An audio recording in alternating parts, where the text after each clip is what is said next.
Olivier, bonjour. Bonjour Thierry.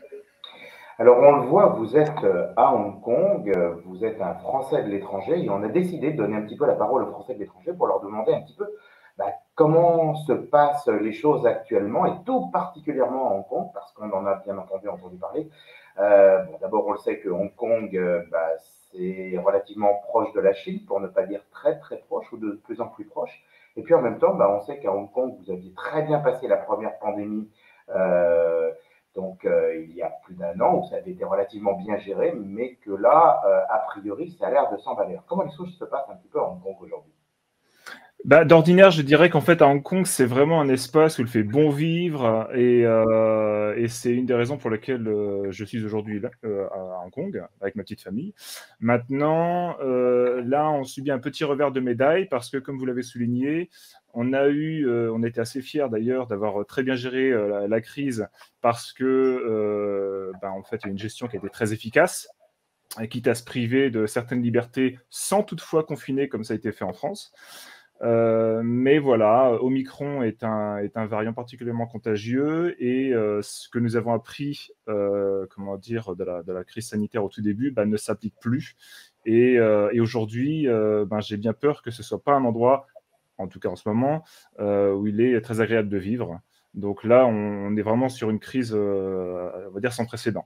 Une crise sanitaire sans précédent. Alors justement, Olivier, vous m'avez raconté que vous connaissiez des personnes qui avaient, comme d'autres, contracté donc Omicron il y a quelques semaines, et ces personnes n'osent même pas se déclarer auprès des autorités de peur de sanctions. Alors oui, c'est-à-dire, j'appellerais pas ça des sanctions, même si c'est très punitif. C'est-à-dire qu'un comportement responsable qui serait: «Je suis malade, je dois me déclarer pour ne pas contaminer les autres et être traité rapidement».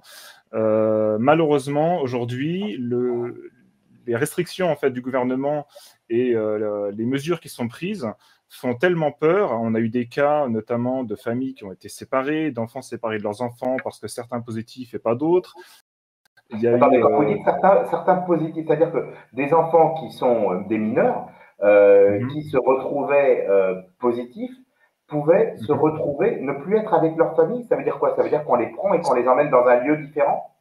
Alors effectivement, là en l'occurrence, cette histoire qui a d'ailleurs défrayé la chronique dans les médias, c'était un enfant qui avait été mis à l'hôpital, les enfants l'amenant à l'hôpital d'ailleurs, mais par contre ensuite les parents, c'était interdit, ça a duré au moins une semaine, je ne sais pas ce qu'il en est depuis, c'était un couple britannique je crois, et je pense que ça fait partie des nouvelles qui ont fait prendre peur à une partie de la population pour finalement ne pas être très discret et voler, on va dire, être un petit peu sous les radars.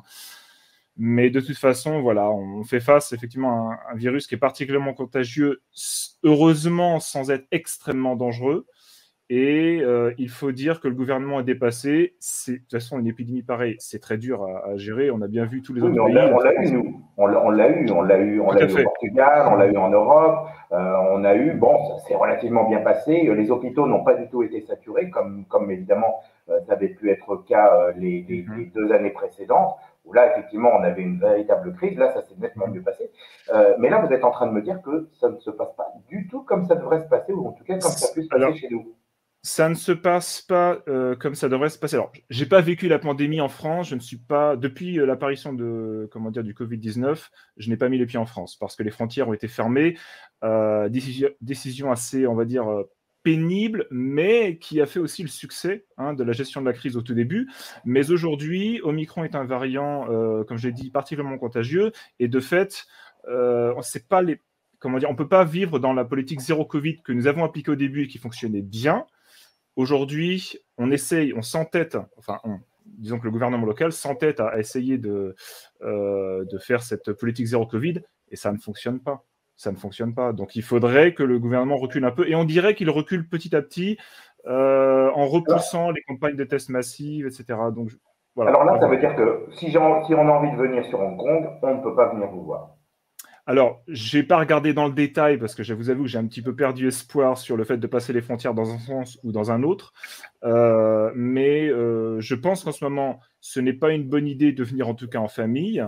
Après, de toute façon, il On était mis en quarantaine. On était mis en quarantaine, si je ne m'abuse. Hein. Voilà, il y a eu un petit assouplissement en fait, où on est passé de 3 semaines à 2 semaines, mais la France, je crois, est toujours sur les, alors je ne me souviens plus du nom des catégories, mais toujours sur liste noire, rouge, ou vous appelez ça comme vous Oui, voulez. peu importe la couleur. En tout cas, on a compris que de toute façon, si on a envie de venir à Hong Kong, dès qu'on arrive, on part directement au moins pour plus de 10 jours, voire 14 jours, on est mis à Et l'isolement et donc on ne peut pas sortir et on est testé pour voir qu'effectivement. Et le problème, effectivement, si quelqu'un est positif, eh bien, c'est que dans ce cas-là, il est mis finalement dans un espace où se retrouvent d'autres personnes qui sont elles-mêmes positives, même s'il n'a pas déclaré de symptômes importants.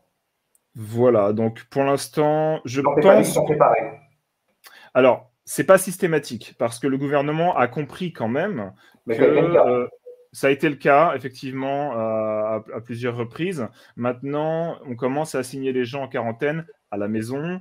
Le gouvernement change les règles un petit peu trop souvent, mais je pense qu'ils sont forcés à l'assouplissement et à abandonner des mesures qui sont quasi punitives.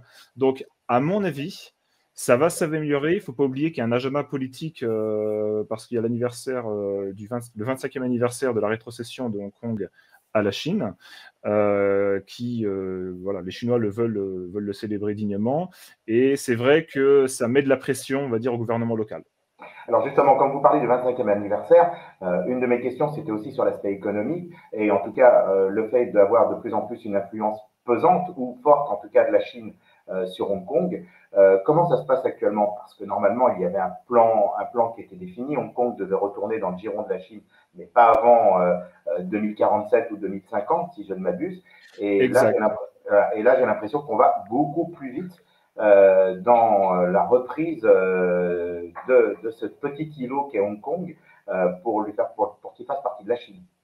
C'est vrai. Alors effectivement, normalement, ça devait être en 2047 que Hong Kong devait revenir intégralement dans le giron chinois et perdre son statut de ce qu'on appelle le Special Administration Region, donc une région d'administration spéciale.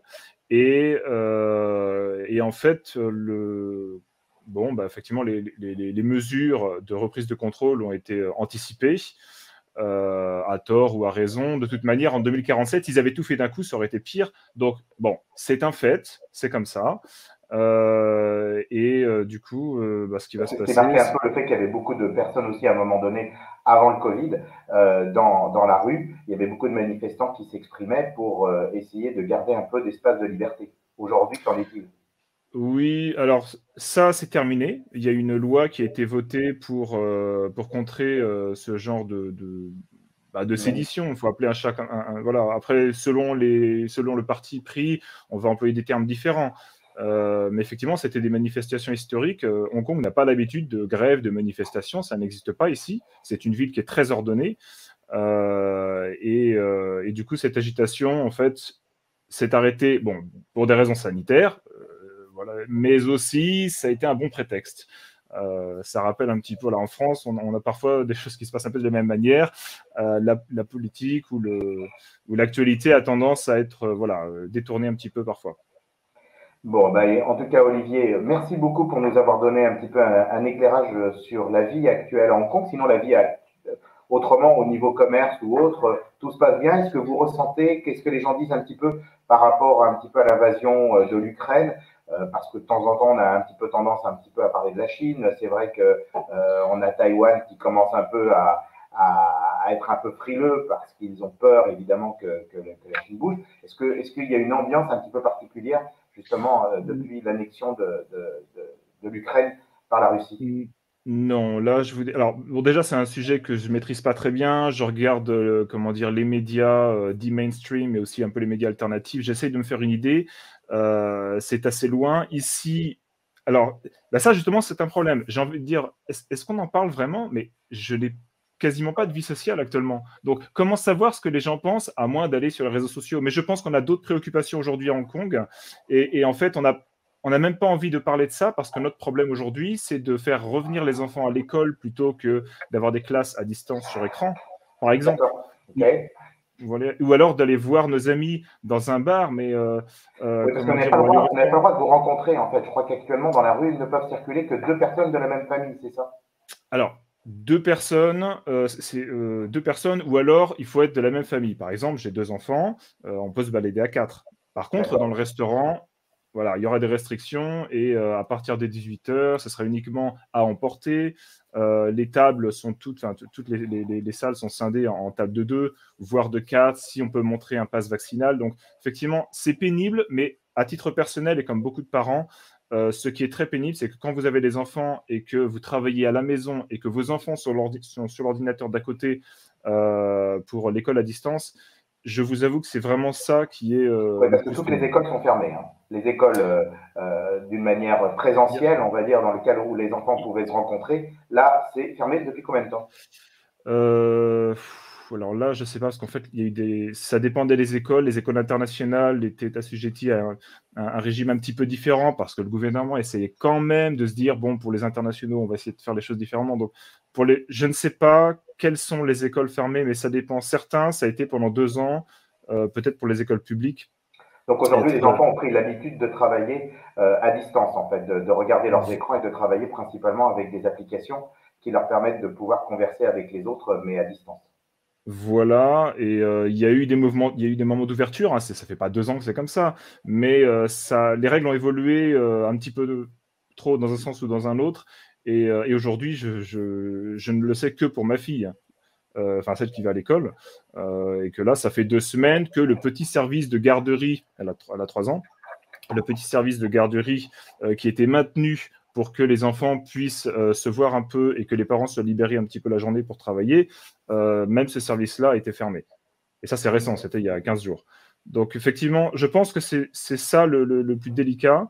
Heureusement, le gouvernement, petit à petit, est, je pense, rappelé par le réel sur le fait qu'on ne peut pas gérer la crise de cette façon-là. Et il commence à y avoir des restrictions qui sont.